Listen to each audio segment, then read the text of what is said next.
What up, you guys? It's your girl, Sevyn Streeter, and I'm here hanging out with urbanbridges.com. Thank you. Thanks for having me. Of course. Let's jump right into it. Now, it's been 4 years since your last album. What will Drunken Wordz Sober Thoughtz tell us about Sevyn that Girl Disrupted did not? Drunken Wordz Sober Thoughtz. What is it going to tell you about Sevyn? Honestly, that Sevyn is that I'm just a real ass person. I think that, that's the thing that's always been important to me.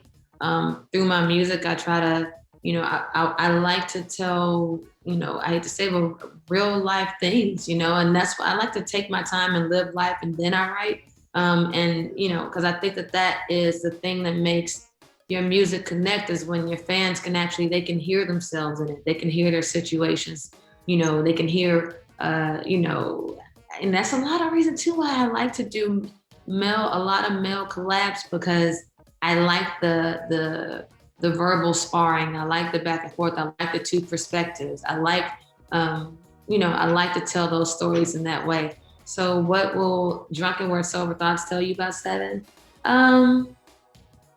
A lot of new shit that you just ain't heard before. You just gotta dive into it. You just really gotta dive into it. It's hard to explain. I just know that I'm a Cancer, and I've accepted the fact that I am, the captain of the emo committee. And, I wanted to be truthful to every emotion that I felt over the last 3 years, and I tried to pour that into it. So, yeah. I love it. So we did get a little sneak peek of it, and the songs that I glazed over a little bit. It's very much you, because you've always been very raw, but it's different. So I get what it's raw, but it's rawer. I don't know how to describe it, but okay. So how did you decide what direction you wanted to go with on this album? I really just let my feelings decide. For one, let me just say, I'm in a period of my life where I'm having the time of my life. I'm very much so, like, I just want to be present in every moment. And, whether that's like, my relationships with my girlfriends, or, dating, or, just everyday, just Cancer ass emotions. You know what I mean? I just wanted to, some days I felt like a rock star, and I wanted to hear that pain in my voice, and I would use that. Some days I felt a little somber and a little sad, and I allowed myself to cry all day, and then to go right to the studio and write about what I was sad about. Some days I felt a little horny and a little nasty, and I wanted to go write about that too. So it's like, I just think that I wanted to not necessarily give myself a direction, but just say whatever you feel today, girl, just go write about it. And that's what, that, I guess if that's any kind of direction, that was direction for me, Is there any one song that, now that the project is done, that you listen to and go, oh yeah, this is the one? That's hard. Do I have it's always when people are like, do you have a favorite? I'm just like,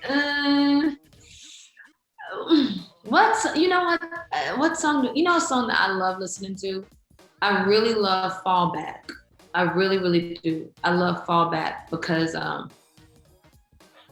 it's a raw ass record. Like it speaks about a different type of love that I experienced that I had never experienced before. And I like that it spoke directly to it, and I like that I could hear exactly how I felt in every word that I was singing. Like, I like that record a lot. Love it. Now, speaking of Fallback, that does collaborate with Lavish, and you have another song on there with Lavish as well. Talk a little bit about working with him and the two creative connections that we have there.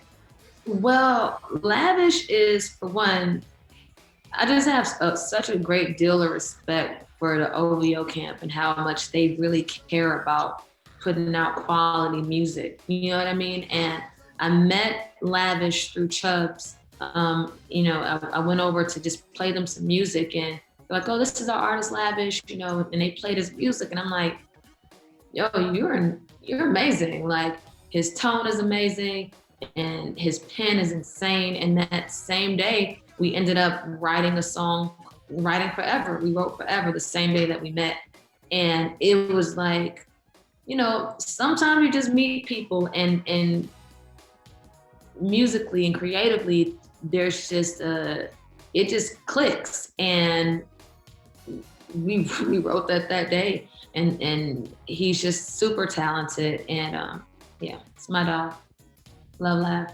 All right, now as for music goes, you told us back in 2013 at your label showcase for Call Me Crazy, but that your music was made more towards 90s R&B, incorporated in where we are today. Now for the new album on Taboo, you incorporated one of the best 80s R&B ballads ever, If You Were Here Tonight, by Alexander O'Neal. Being that we're based out of the Twin Cities, this song is a highlight for us. Oh man. First of all, shout out to Alexander O'Neal and just the musicality and the genius. And shout out to D-Mal, because D-Mal he's just like the level of talent like in that man's hands and his thing. He's just so fire with it. And he sent me a batch of, you know, sent me a folder of beats, and I was working with one of my longtime collaborators. I call him my musical hubby. His name is Micah. Me and Micah wrote It Won't Stop together. We wrote Before I Do together. And it was me, Micah, Eric Dawkins, who is like a phenomenal artist, songwriter, and Vincent Berry, who was the same, a phenomenal artist, songwriter. And that beat just kind of like, it spoke to us. And it was funny because Micah was in there. You would have thought that Micah was this 80s R&B singer, the way he was bouncing around the studio, like, and he had all the 80s dance. We had a great ass time creating that record. And it just, I don't know, it just feels good. It's one of those things that you want it to continue. You want to play that record over and over again. Shout out to the team, to the squad, because we had a great time with that. Awesome. It's a great record. Now, Lucky Day is on the album as well. Now, when did you decide to link with him and to work on that song? It's another great song that's on the album. Thank you. Man, well, for one, I've known Lucky. We've known each other for years. Just coming up in LA, being, you know, songwriters and finding our artist way. And so we've always been fans of each other. And I did that record with Kevin Cossum, and who produced Phil's? I think Biz produced Phil's. Eric Hudson came on and added some posts and killed the drums. It was just a great experience. And when we finished it, we were like I said, I love male-female collabs because I like to hear the other perspective. And me and my friend Drew ended up hitting Lucky. Lucky pulled up and cut his verse, and his voice is like velvet. Like, Lucky's voice it's just one of them ones you just don't want him to stop singing to you. So it's amazing. And I'm just really happy to have him on the project. It's good. All right, tell your fans why they need to stream and download Drunken Wordz Sober Thoughtz. Stream and download Drunken Wordz Sober Thoughtz for good, clear skin, for good luck, for prosperity and peace. No, stream Drunken Wordz Sober Thoughtz just because, honestly, I like to write records, and I like to give people, create the soundtracks, to their lives. There's something on there for every moment that you may go through. And if even one of the words or one of the lyrics or one of the songs help you, feel, better express yourself, or to feel more seen or more heard, then honestly, that's why you should stream Drunken Wordz Sober Thoughtz, because yeah, we can all use a little bit more understanding. So, stream Drunken Wordz Sober Thoughtz. All right, what's Sevyn's top 3 essential R&B albums and why? Ooh, really? This what we doing? Damn. She woke up and chose violence, okay? What is essential 3? Okay. I will say Usher's Confessions.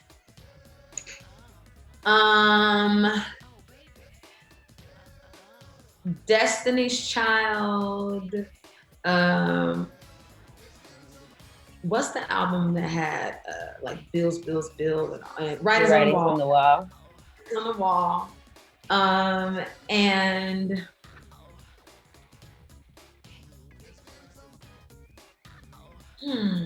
just because you made me choose 3, I gotta really think about this. I'm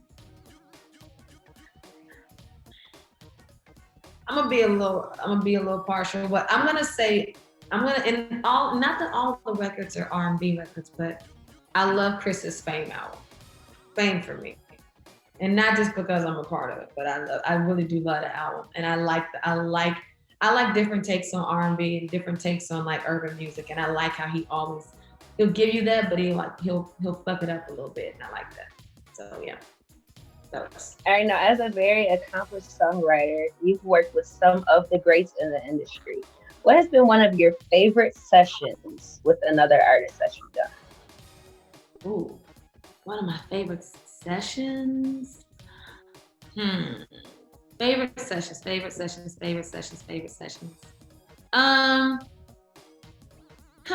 have to say, has there been any sessions? I mean, all of these sessions have been fun. And Drunken Wordz Sober Thoughtz, because we threw back a couple cocktails. It was real fun, child.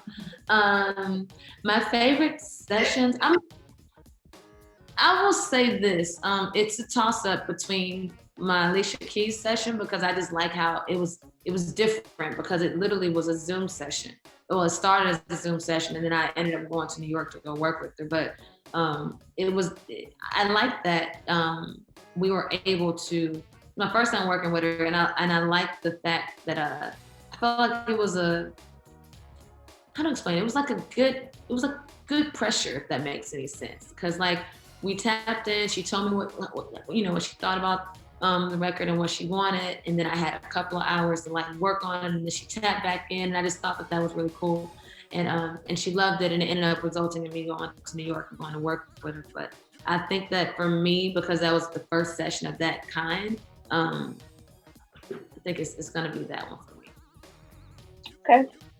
All right, we're gonna switch gears, and I want to play a little game with you. This is a game that we have here at Urban Bridges, and we call it the lyric game. So we have 3 songs of yours, and I'm gonna say the lyrics, and you're gonna tell me what the songs are. Very easy. Okay. All right, song number 1. Victoria gave me the secret, and I've been saving it for you. That's Sex on the Ceiling, right? That is Sex on the Ceiling. Okay. Sex on the Ceiling. Yes. Yes. Okay. Next song. You know where it gets around. Tell me you got an explanation. This is terrible. Wait, what did I say now? Hold up. What is it? Oh, Before I Do. Yeah. Yeah, okay. This is bad. I don't know my own shit, y'all. It's terrible. No, it's okay. You're good to go there. We're 2 for 2. All right, last one. Okay. I drew a line in the sand and you crossed it. Is that bands? No. Oh shit. Oh, Boomerang. Yes. Oh, there we go. See, you got all 3 of them. A lot of artists just have to sing their songs along, so you got them. It did. In my head. All right.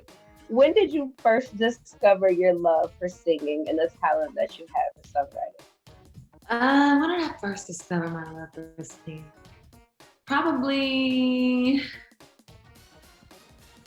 around the age of 7.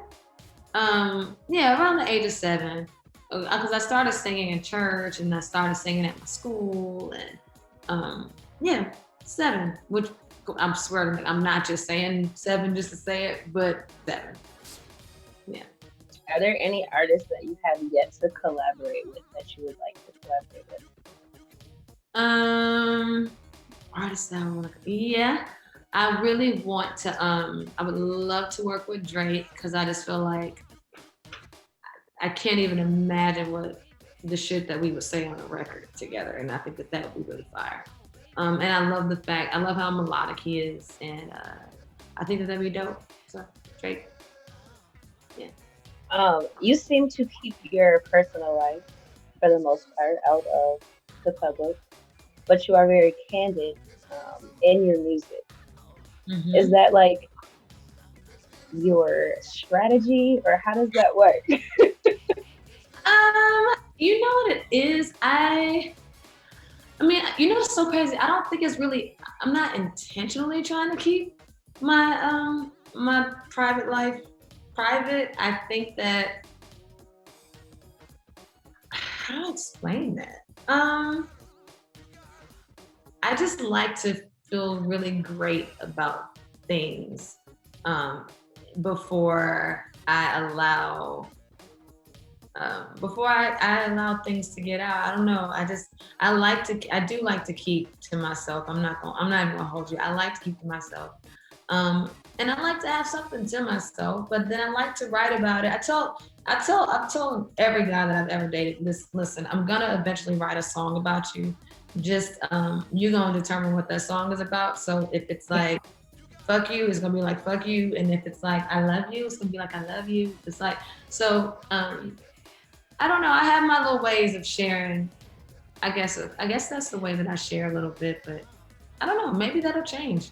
Maybe you know it won't be so private. I don't know. We just gotta wait and see. I go how I feel every single day. I like to be present in the day. So maybe I wake up tomorrow and you see me like, you know, tonguing somebody down at the airport, or maybe you won't. I don't know. Are there any topics for you in writing that are off limits? Any topics that it is off limits. I can't imagine there ever being something that's off limits. Like, not for me. Not for me. I can't. Let me really think about that though. Nah, not if it's something that if I've experienced it, I'm probably gonna write about it. Now I will say if it's someone else's experience and it's like, you know, it's sensitive for them, I may tread lightly. But if it's something that I've personally gone through, then I'm probably gonna write about Thank you so much. We really appreciate it. Appreciate your time. it. Be good.